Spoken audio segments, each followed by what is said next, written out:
Hello everyone, hope you're doing great and welcome to this new video. As you may know already, in the Riftbound world this week is pure madness as we are getting a bunch of reveals from set 2 Spiritforged. We could have just read through the cards together, but I felt like it was needed for us to do some sort of analysis, trying to guess if these cards would be good in the upcoming metagame, if they would fit in future decks, and what their impact would be on the format. So we spent the 4 hours of last Wednesday's stream doing exactly this, and this video is the first part of it. As per usual, if you like this type of content, feel free to let me know by clicking that like button or telling me in the comment section. And with that being said, let's get started with the video. Some of them I'm going to pass over. This is because we know about them already. If you have any questions, feel free to ask them. But like Draven, we are not going to talk about because we analyzed it about 2 weeks ago now. First new card is Piercing Light. So as you can see on the card's illustration, looks like a Lucian card. I think this card is rather strong, but I don't really see how it fits the Lucian theme. Like I see how it fits the Lucian theme from like League, right? As in like you have your spells, you hit your spells that reduces the cooldown. Then when you hit a spell, your next auto attack deal like it's twice. So I see how it fits the global Lucian theme. What I don't see is how this helps Lucian become a better version of like that.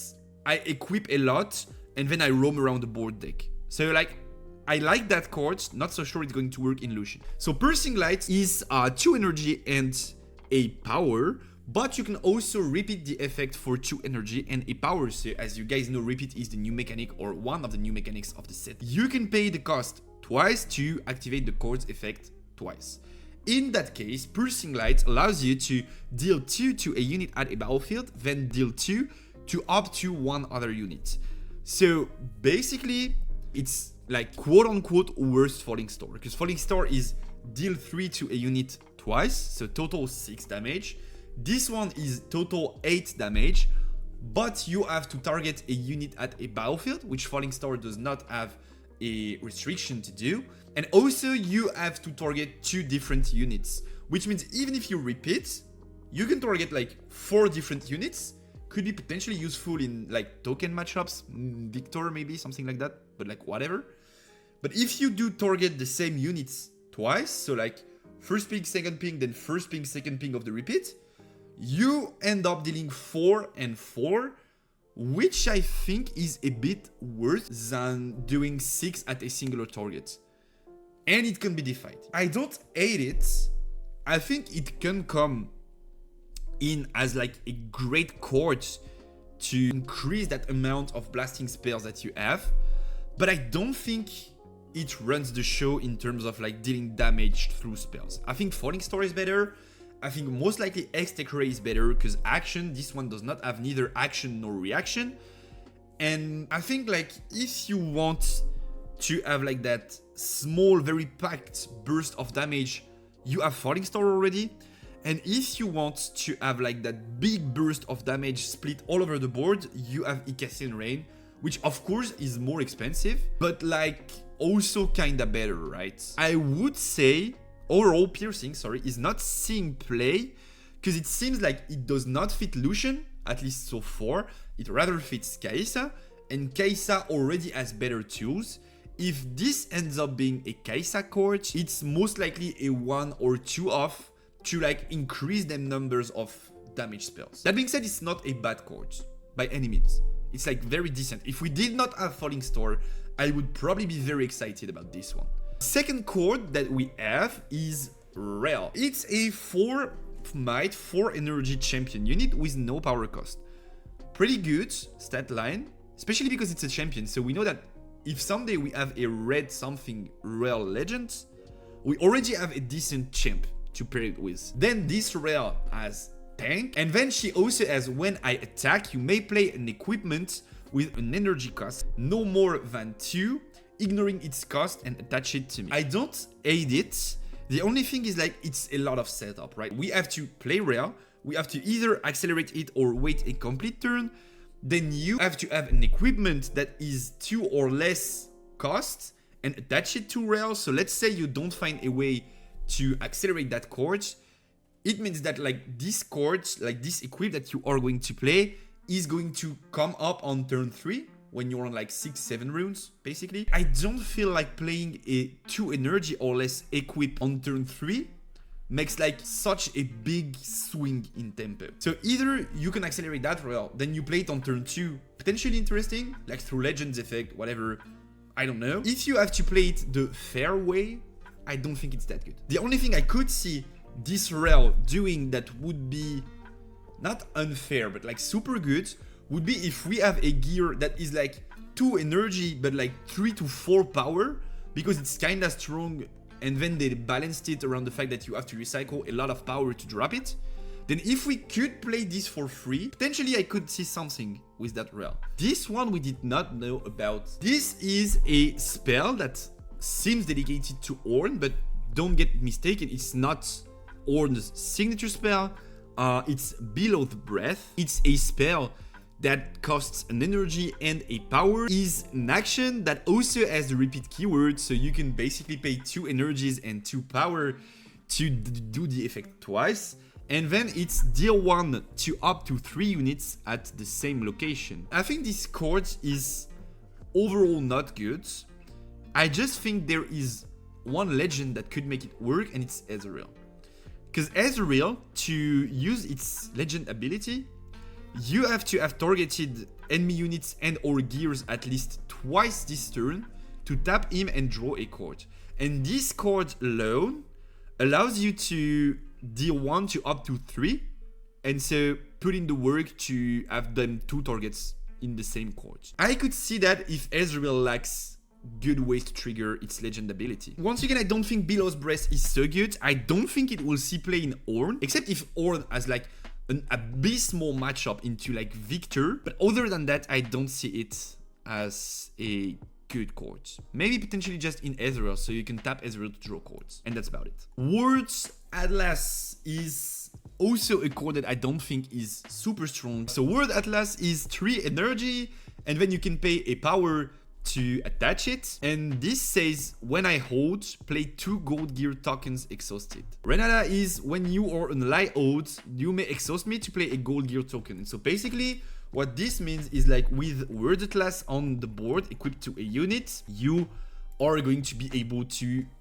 generate 3 gold gears. My big problem is it gives 2 might. So it could potentially help. In the early game, you want to equip this, and then you have that extra might to survive, and then play the gears, and then you are ahead. But like, realistically, playing a 3 energy gear in the mid game also means you are developing nothing on turn 2, most likely. Like, the later you use it, the stronger your opponents are. So you can use it to apply perma pressure, but I think they will be able to kill your units most of the time. So I have to say I don't like this card. I think it's too slow.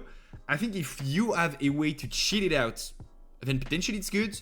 Like, let's say we get a unit that says, if you play me directly to a battlefield, you may play an equipment from your end that is like 3 energy or less. Would probably be broken, but like something like that would make sense. Other than that, I don't see this card seeing play. Going second also, holding is a terrible strategy.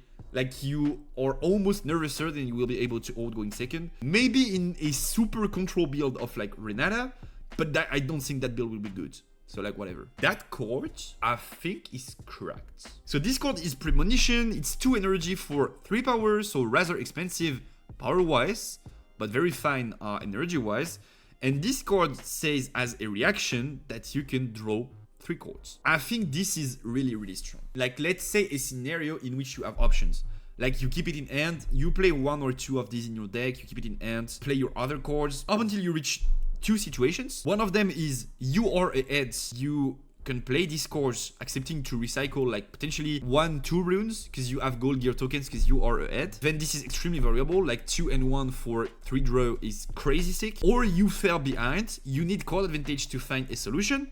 And in that scenario, power is way less important because we are already looking at like what's the end scenario of the game.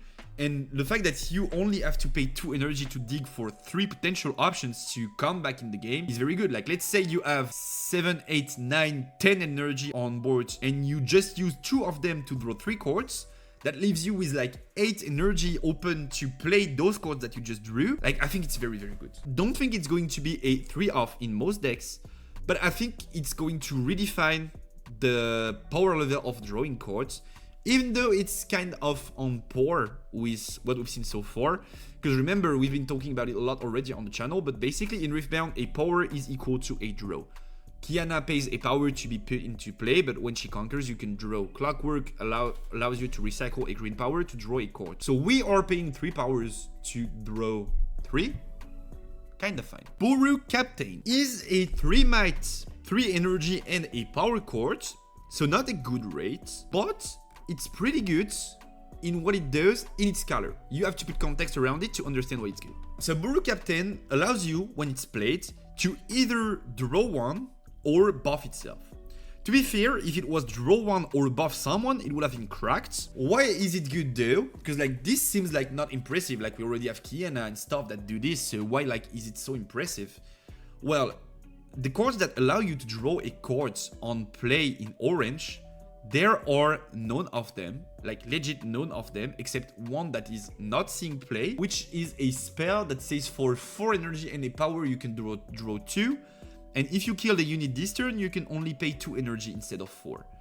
That's about it when it comes to drawing on play in orange. In another color, this is like average, not like super cracked. But in orange specifically, it's kinda good. And also, I think that flexibility of like either drawing 1 or in certain scenarios, buffing it is also good. You can drop it, buff it over Falling Star, which means it's 4 might now. So you basically played a 3 energy, 1 power, 4 might unit, which is a way better rate. And also as a buff, and as I told you before, it's better most of the time to have access to a 3 might unit that goes to 4 with a buff than directly a 4 might unit. Because you can pay 4 cards like War Up. I'm thinking like this card is going to see play in set. Potentially you could also pay for Code to Glory, and so on and so on. So like this card is pretty good because it's orange. But it's also been designed that way because it's orange. So that makes sense, right? This card is pretty good overall. Then we have Dauntless Vanguard, which is a 4 energy and a power 4 might unit. And this card has, you may play me to an occupied enemy battlefield. I think someone called it Half Bloom Predator. I think it was Gyps. I think someone called it Deadbeat Predator. I think this card is shit. I don't think this card is ever going to be good. Like, why would you want some sort of Dead Bloom that's half Dead Bloom stats, still extremely expensive? You'd rather have an Accelerate card, in my opinion. Like, this card is just shit. Someone told me, wait until whatever gives like +1 to elites or demeshes, then it's good. But even if it's like 5 might, I don't even think it's good. What's good with Dead Bloom is 1, it has deflect, and 2, it's big, like it's very fat. So if it attacks on a smaller battlefield, you are almost certain you will go through. This, if I use this, my opponent is on Ornn. I use this on Ravenbloom, which is a turn 1. So I pay 4 energy and a power to deal with a turn 1. They use Engward, Ravenbloom is 5, I lost my body for nothing. Only a turn to play when opponent is tapped out pretty much. Yeah, that's about it, and that's not a cool use case. Like, there are already a bunch of cards that do this on a better rate or with a more efficient effect. Veteran Poro, there's been a really cool video, which was, I think it was Riftbound Parlance. Veteran Poro is a 2 energy, 2 might unit. Unfortunately, it's very goofy visually. It's also not good, in my opinion, because it only has Weapon Master. Which makes sense in the way that, like, Poros, so far, aside from Blue Poro, which seems to be cracked for whatever reason, all Poros are like 2, 2, and a keyword. Assault on yellow Poro, Shield on green, Vision on purple, Deflect on red, and then this one as Weapon Master. This card is not a turn 1. Because Weapon Master is, you can equip one of your equip that's already in play for a powerless. Which means you have to drop turn 1 an equip, then turn 2 Poro, equip the equip, and then turn 3 you can do something with like what? A 4 might Poro? Because you have an equip? Not good. So the fact that it has Weapon Master is very weird to me. So I don't think this card is good, unfortunately. I'm a big Poro fan. I love all of them. I love their design. I feel like not only are they cute, but they also bring cool deck building opportunities to the game. But also, I think this one is the weakest by far. It should have the next equipment that you play is something. Either 1 power less or 1 energy less or whatever. I don't know. But like, yeah, it should do something on turn 1. It does not. Next card is Jaull-Fish. I know some people are hyped about that card. I'm not a big fan. Let's read through the effect. It's kinda convoluted. So Jaull-Fish is a 7 energy, 2 power unit that has 6 might, but also has accelerate. So technically, if you want to play it ready, you have to pay 8 energy and 3 power, which is extremely expensive for a 6 might unit. This card costs 2 less for each of your mighty units. The idea, I think, is either you play this in like Set or Volibear or Fiora for an extremely cheap amount of energy in the late game, because you have to have a lot of mighty units. But then what's the swing of tempo that a 6 might unit brings you in that ultra late game? In my opinion, not enough. So I know some people are hyped about this card. I'm not.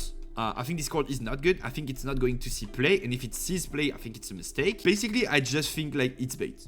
It looks good at first, but it's not. If you want to make it worth it, you need to have at least 2 mighty units already on board, so not dead, established, and then it's a 4 energy, 3 power, 6 mighty unit, which is like fine, but not even that good, right? Next card revealed is Strike Down.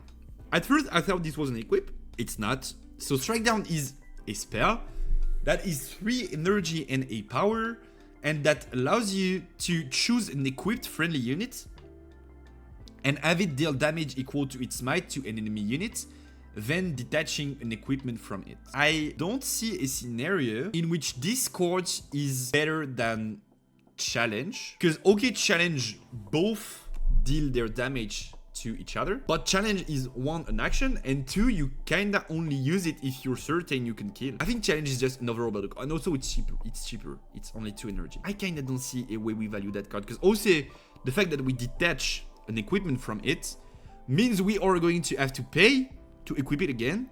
Even if we do so with like Jax, we still have to pay an energy, right?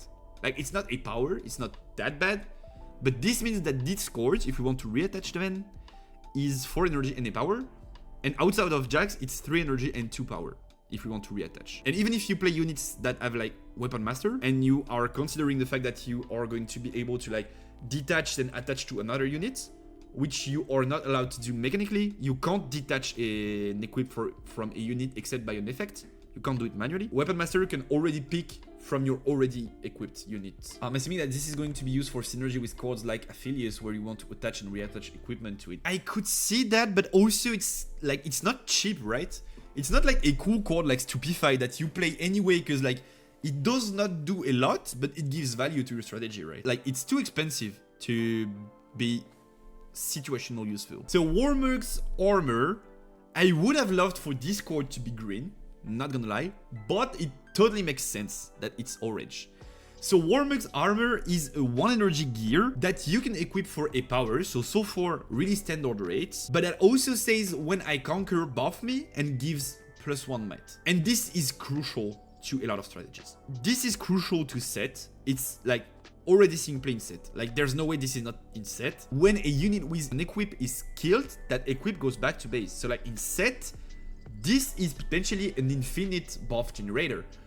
This allows for Yellow Fiora to be mighty on play. This is crazy sick. You play Warmog, then on 4 you play Fiora, you pay a power, equip Warmog, Fiora becomes mighty, she procs shield, deflect, and ganking.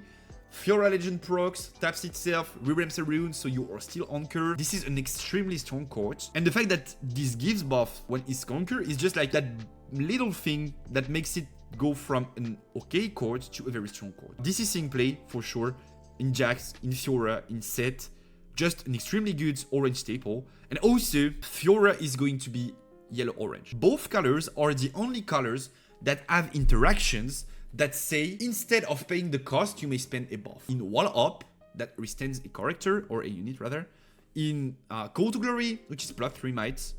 So not only does this generate that buff that you need, but this also makes Kiana mighty, which means you can proc Fiora. This makes Fiora yellow mighty, so you can proc Fiora. And even if you spend that buff, you still have access to shield, ganking, and deflect.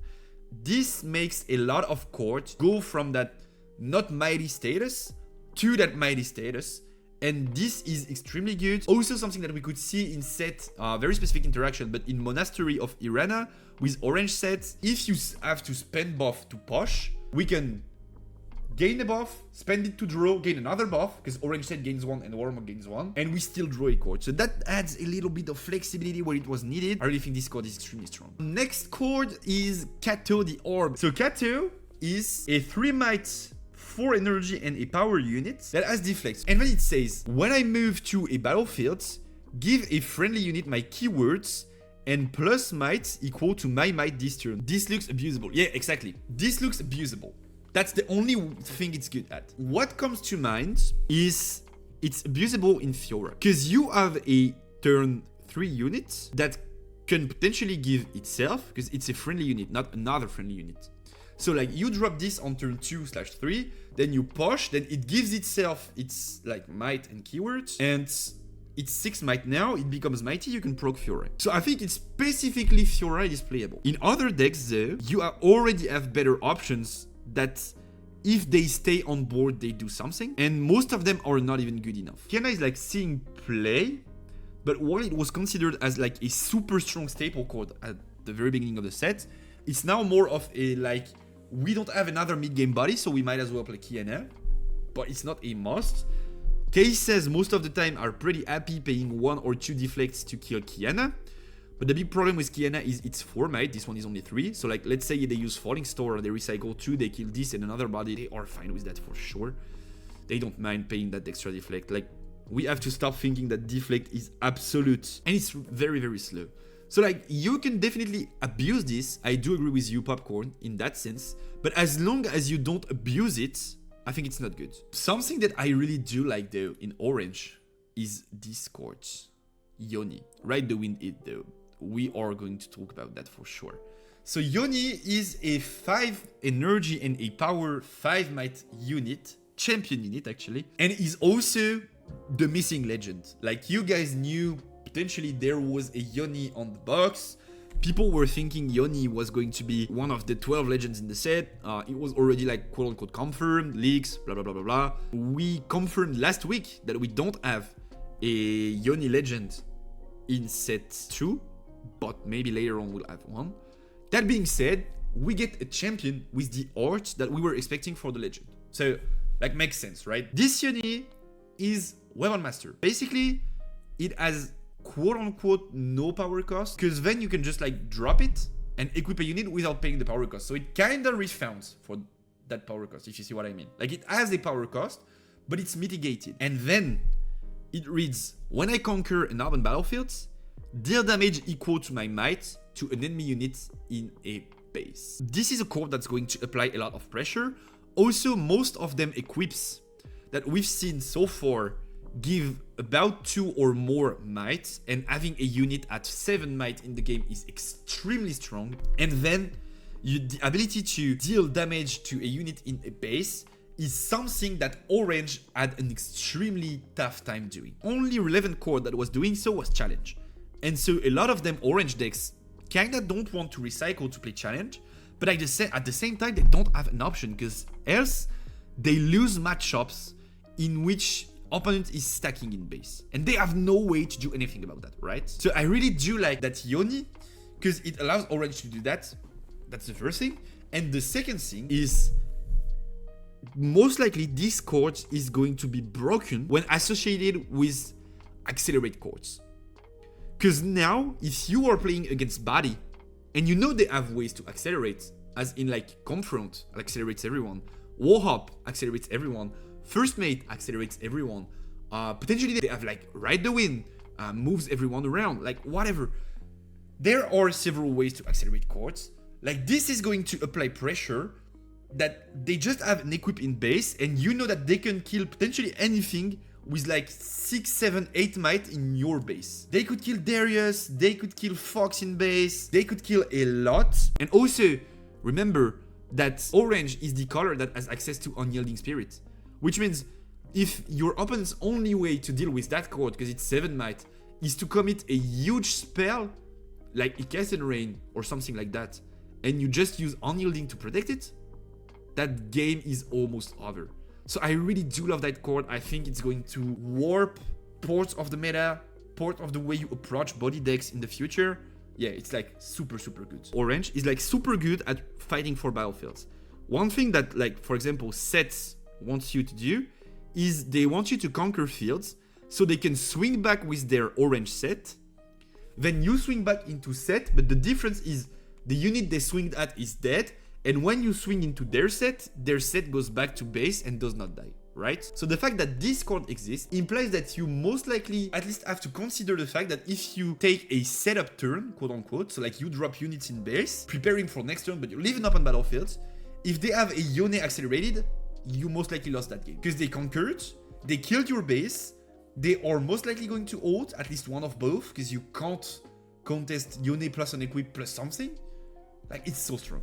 It's super strong. So open battlefield nerfs the card. Hopefully, I'd say, because else it would be like out of this world broken. But it's still a very good card. Next card is Jax Unrelenting, and it's Alt or 2. So Jax is a 4 energy and a power unit that you can drop with 3 might. Pretty expensive. Most of the time you have 4 energy, 3 might, and a strong effect and no power cost. This one is extremely expensive. Weapon Master, so it once again kinda mitigates that power cost. There's a difference though, in like you are playing Jax, so you are most likely not paying costs to equip them equips. And this one says when you attach an equipment to me, you may pay an energy to draw 1. I think it's like not super good. You can drop it for 4 and a power, once again. Then you proc Weapon Master, you equip, then you pay another energy, so now you paid 5 energy and a power, and you draw 1, and you have something like a 5 might, potentially 6 might unit because of the equip. But also you had to pay to play the equip before ends. I think it's a bit too expensive. If it was a 3 energy, I would be kinda down. The only way I could see it work properly is like you value it through attaching a lot of equips through the game, which I think it's going to be good in that scenario, in like Jax. But then if your deck is equipped turbo, which Jax is kinda condemned to be that. Like there's no way Jax is something else that equipped turbo with like 10 or more equips in the deck and you just want to equip. And then you draw a lot. It kinda makes sense, but also you get sent into oblivion by like Salvage, Thermal Beam. Like this makes the strategy so dedicated to one thing that any counter, I feel like, kinda kills you, like straight up. I would not say I hate that card, I just think it's a bit expensive. Next card though, this one I love a lot, it's Code Shot. I think this card is correct. I think this, like, you guys might notice that I tend to have a bias towards draw power. I think draw power and card advantage is crack as fuck into like any game, any TCG, and this card is like exactly what we want in a card advantage sense. So Code Shot is a card that is 0 energy and a power, is an action, and has the repeat feature. So you can pay 2 power to use its effect twice, but still 0 energy. And this card reads, look at the top 2 cards of your main deck, draw 1 and recycle the other. So if you use the effect twice, you look at 4 cards and you pick 2 of them and you add them to your hand. There are a lot of strong applications. First of all, it makes card advantage. Big difference with stack deck. Stack deck is a 1-for-1 card. You pay an energy, you trash stack deck, you replace it with a better card. This one, through repeat, is card advantage. Second, allows you to see 4 cards from the top of your deck. Be careful about Nocturne, because at some point, if we have enough cards to stack the top of the deck several times, Nocturne is going to be cracked. It's already, I can tell you that, it's already completely cracked as busted in Sever. Sever, as a reminder, is like when you pay a power, you can generate a treasure token for next turn, right? Let's say you pay a power in the mid game to play Kiena, okay? Next turn, you have like 5 runes, whatever. You can just use Cold Shot, tap your treasure token, repeat, pay a power, generate a treasure token for next turn through Sever's effect. Like this is crazy busted. Basically for free, quote unquote, you draw 2 out of the top 4 cards of your deck. Also in Teemo, it's free because it stacks the trash for Mundo. 0 energy also means that in the late game, if you have to look for a specific card like let's say a Fox in Teemo or a Mundo, Aurora into MF, like you want to look for Aurora into MF on 9 runes, you tap all your runes, generate floating mana, then you look at 4 to dig for Aurora for free, and if in any of them is cold shot, you can pick it again and use 2 extra runes and still no energy to dig for 4 more. There's no way this does not CP. Then last week we missed Doran's Ring. It's a 1 energy, 0 power equip, and then it gives a might, and it gives when I conquer, discard 1, then draw 1. First thing that comes to mind, discord is basically making everybody traveling merchant, which I like, but giving you value throughout the game. Like you use that unit to conquer, discard 1, draw 1, then your unit gets traded, then this goes back to base, and if you need to cycle again, you can just equip it again and like cycle again. So I like it. I think most of Doran's equips are great actually. Probably Doran Blade is not super good, but Doran Ring is great, Doran Shield is great. Also Warmog's armor is great, like all of them cheap equips are pretty good. There's something I want to warn you about, which I think has potential, discords. So I did try to make a Yasuo build viable in set 1 using discords. I tell you what, if you equip Doran Ring to discord, we have a problem. Because discord is when you discard 1 or more cords, ready me and give me +1. So if you equip Doran Ring to it, it's now a 6 might cord. When it conquers, discard 1, draw 1. So then you untap it, then you bring it back to base. I tried to make this work in a Yasuo build with like Traveling Merchant and Yasuo. Theory was like, you play it on turn 1, then you play Jinx, you move Merchant, that restants Jinx, Jinx goes all over the board, then you drop Yasuo's effect, you bring back Merchant, you discard 1, that restants Jinx, you bring Jinx back to base, and like you have this pattern of like going all over the board. Doran Ring might add up to this, and the only way this was not sufficient to be good is because we did not have like super good discord cards.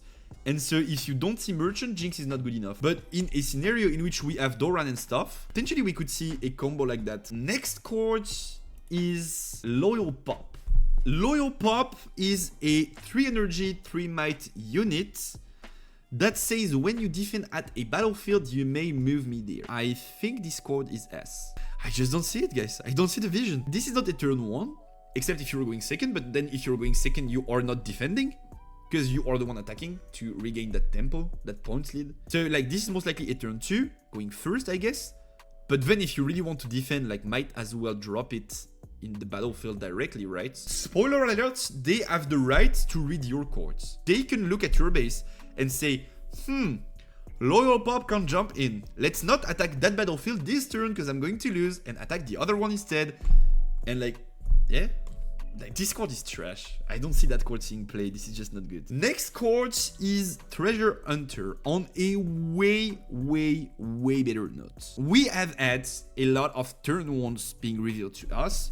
The first one was the blue Poro, which is like when I conquer, you may generate a gold gear token, whatever. This seemed super strong, but now with the knowledge that we have, we also can put perspective on it. When you conquer, it's not like super giga easy to do. It's like easy, but not free. And we now have several turn 1s that allow you to play gold gear token in an easier fashion than blue Poro. This one is one of them. Treasure Hunter, discord in Yasuo, it's just completely correct. Like you drop it, turn 1, you drop discord, then turn 2 it restands, you get in the battlefield, it conquers, generates a token, Yasuo's legend ability comes back, generates a token, it's in your base. Next turn, if they don't use a spell to clear a 1 might unit in your base, discord generated 3 tokens. Outside of Yasuo, it's a good card. A turn 1 that generates a power will always be good. There's no way this card is not good. The Boots of Swiftness are a 3 energy gear that you can pay a power to equip, and it gives ganking keywords and 2 might. Rather simple, actually not good, I would say. Extremely slow, extremely expensive, implies that you are not playing a unit in the mid game because you drop this. And like ganking, either you play MF, you can already give it to everyone basically. So like, does not make sense to play this. Or like you are a Ride the Wind deck. So like, I don't think you really care so much about giving ganking to someone. Whereas like having a cheaper equip as like those that we saw earlier, like Doran Ring, allows you to do something your color does not do like extremely well or on a regular basis. So I like kinda don't see these cards in play. Windsinger, 1 might for 2 energy, as the hidden keyword, and it reads, when you play me, you may return another unit at a battlefield with 3 might or less to its owner end. One of the big problems in the current format, and what can make losing the dice roll sometimes feel unfair, is Master Yi. Because Master Yi, when they drop Poro and they occupy a battlefield in the early game, it takes you a lot of time to come back from that. Because like Poro is so strong. Even like them worse units in like Pit Rookie or Clockwork, they are so strong. With this card though, you can just drop this, bounce this to Ant, and they can't even defy. Also, it's a turn 1 unit, so you're fine with like dropping it turn 1 as a vanilla. It's better than having a Ghost in Ant that you can't use. You have a Windsinger that you can't proc the effect of. Like, it's fine. You just drop a body, you can conquer turn 1. If you're Teemo, that means that you can hide cards. If you are playing equips, it means you have a target to equip to. It's just a pretty good card. The hidden feature, though, I don't think matters that much. The only way I could see this hidden feature useful is in Teemo. You hide this from your hand, and then if they're Yi and they want to push with something like a Poro, something with Engwards or like something like that, you can basically just like wait for them to use Engwards and then flip Windsinger as a reaction to bounce it before Engward resolves. Which is not like trash, but I don't think the hidden feature is the highlight of the card. Purple Irelia we knew about already. Then we have Switcheroo. So Switcheroo is a 2 energy, 2 power spell. It's an hidden spell, so it also has that hidden feature. It's an action too, and you can use it to swap the might of 2 units at the same battlefield this turn. It is kinda funny in the way it works, but in my opinion, it's almost the exact same card as Convergent Mutation. Well, not completely, because like Switcheroo can target opponent's card, whereas Convergence is just your cards. But they are kinda gimmicky cards that require a lot of setup to work properly, and when they work, they probably feel good. But like for 2 energy and 2 power, I'd rather play Rebuke, take your unit and send it back to your hand, than just like switching the might and then maybe you use Smokescreen and I still lose, right? I would not say it's a good card. I don't think it's going to see play. Then we have Draven. So this Draven is the 2nd champion that we know of for red purple Draven. We already knew about the red one, which is really strong. And let me tell you what the red one is going to be the one seeing play. This Draven is a 6 energy, 6 might unit that costs a power. As I was talking about, earlier, it has that pattern of like Kaisa was strong in set 1, so we noticed and we added deflect to them bodies. And this Draven says, the first time I win a combat each turn, you score 1 point. And when I die in combat, choose an opponent, they score 1 point. This is not good. Basically, the fact that you want to use this card to score extra points at the risk of giving your opponent extra points means that you are on an aggro deck. So far, Annie seems to be the only viable one. Potentially, Draven could be one of these. But like, this means that you are playing full on aggro, and that scoring points and closing that game earlier benefits you more than it benefits your opponent, right? But then if you're playing an aggro deck, I think there's no way that you want to skip a full turn in the mid game to drop this guy sleeping in base, pass turn, let your opponent build something, and then you can push with it. Highly predictable, not strong enough. Aggro decks most of the time don't have like 8 runes to use this plus Ride the Wind. Like, this is too expensive. And also, you never want to play, in my opinion, a 6 might tapped Draven when you can play Darius plus something. On turns on which you can play Vi Ride the Wind, you can play Darius Cleave, you can play like so much of these good cards. I just don't think you are willing to play that Draven. It's way too slow. If this card was like 3 to 4 energy, let's say 4, so we still keep it at some kind of a balanced power level. 4 energy, even a power if you will. 4 energy and a power. 3 might, or 4 might. Deflect, first time I win combat each turn you score a point. Completely different. Because then on 6 you can Draven, Ride the Wind. This is so much better. But in that spot of 6 energy, you have way better cards to drop. Next card, and last purple card. Last Rites is a 3 energy gear that costs a power to equip and also costs you, or requires you rather, to recycle 2 chords from your trash on equipping. Basically does not mean nothing, like it's not so much of a cost, except if you're on a Mundo strategy. This chord gives 2 might, and also reads, when I conquer or hold, you may play a unit from your trash. I don't think it's good. I think it's borderline unplayable in the sense that you don't ignore the cost, which is the big part, right? Chords that allow you to play X from somewhere with either reduced costs or ignoring costs are like super duper good. If you have to pay the cost, it instantly gets worth. Second big problem, it's a 3 energy equip that so far does not synergizes with like any of the cheater for equipments. Like does not synergize with Ornn, does not synergize with Jax. So like you will have to pay the full cost, and then that also means that you want to play it on a big body, because then you want it to either conquer or ult. So you have to have that big body, but then you have to drop this 3 energy equip, and then if you want to value it, you also have to have the runes needed to play the chords you want to play from the trash. So like I feel this requires way too much setup. I don't see it shining. Like this is one of them epics that you will not want to open in your packs. This is going to be like 4 or 5 euros and like probably not played. Honest Broker.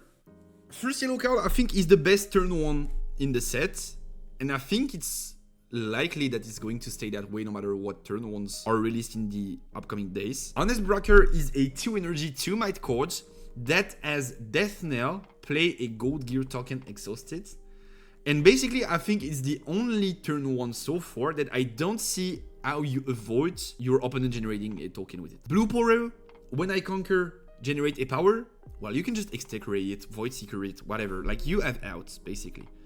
Purple Dudes, when I move, generate a token, has potential to scale better than this one, but also can be cleared in base. Like there are cores that will allow your opponent to deal with it. These cores, at some point, they're going to have to kill it. Like they're going to have to get rid of it, else you're scoring points and stuff. So this is already good. The fact that it has Death Knell gives it potential to work with Katchouze. Katchouze says Death Knell trigger twice. I think this card is already a strong asset for that kind of deck. It's just like super good overall. I don't think there's much to explain. It's just like super good. This is super big, but it's actually not super good. PF Swords is a 4 energy gear with no power cost on play, but you still need to pay a power to attach it. And then it gives +3 mites to one of your units. It's just meh. It has no effect. It's vanilla gear, basically. On 4 energy, you can drop a lot that makes sense and applies pressure to the board. That is not BF Sword. And if you want to equip it, you pay a power. So basically, you just paid the exact same amount of resources as if you played Kiana. But like Kiana applies a ton more pressure than this, and I don't even like Kiana that much. So I just think like this card is not so good. The only thing it's better than Kiana at is applying pressure for the full game duration, because then you can just equip it, and so on and so on. But I don't think that's good enough. Next is Unsung Hero. Another turn 2. That is 2 energy, 2 might. Also has a Death Knell, but this one is if I was mighty, draw 2. So far, the only way of making this card mighty efficiently is Call to Glory. That gives +3, then it goes to 5, then it's mighty. That being said, it's kinda hard to set up, kinda expensive. I'd much rather prefer Death Knell generate a treasure token that's always going to proc than this, which in my opinion is most likely going to die as a vanilla with no effect. So I don't think this card is going to see play. I think like on paper it seems good, but it's not. Then we have a gear, Altar of Memories. So it's a 2 energy gear with no power cost that reads, when a friendly unit dies, you may exhaust me to draw 1, then put a card from your hand on the top or bottom of your main deck. I guess you want to kinda play it in Rek'sai, most likely, because Rek'sai has some of them cards that say, when you play me from top of deck, you play me for a cheaper rate of energy. So you don't want to open them, and if you open them, you can just play this, then stack them on top of deck, and like cycle, basically. I could see that, but also this card does not generate card advantage. Like, you draw 1, but you also place a card from your end on top or bottom of your main deck. I think Rek'sai will have way more than enough dig power in a way that you don't want to play these cards. Fiora, super duper strong. I don't think the legend is so good, but what they are surrounding it with is probably going to make Fiora hell of a strong legend. So this Fiora is a 3 might, 3 energy unit, which is sick. Like, this is exactly what you want in a champion. You can play this on turn 1 if you're going second, turn 2 if you're going first, and that one reads, when a unit you control becomes mighty, you may pay a power to ready it. This has so many strong applications.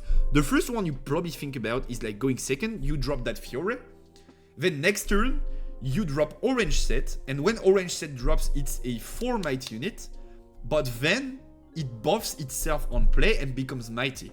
So you can drop orange set, it becomes mighty, you tap your legend to generate a rune, then you burn that rune that you just generated to accelerate orange set, and then you can spend buff to punch at something. This scales super well into the game. This is pretty easy to make this chord mighty, because it's 3 might. If it was a 3-2, it would not be like as good, but chords like back-to-back that allow you to give +2 to 2 of your units, chords like Call to Glory, +3, make it rather easy to make this chord mighty. Even gears like potentially equips, if they give +2 might, they make this chord mighty.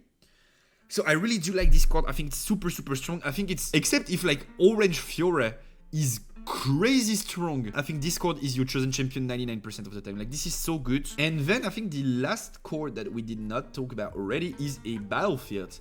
It's the Treasure Hoard, which reads, when you conquer here, you may pay an energy to play a gold gear token exhausted. I don't think it's like super good. It's not like super bad neither. I think like paying an energy to generate a power in theory is like fine, but that also means that your opponent benefits from it. So either you play this going first, then you are almost guaranteed to conquer, except maybe in 2Ksa, because like you drop your turn 1, they drop theirs. You get in there, you conquer, you have the gold gear token. But then if they swing back and they trade, they also have that gold gear token. So basically, when you conquer there, you want to have energy to use for spells to protect that battlefield and prevent them from conquering here. But also you need to tap an energy to generate that gold gear token. So that kinda does not make sense in a way.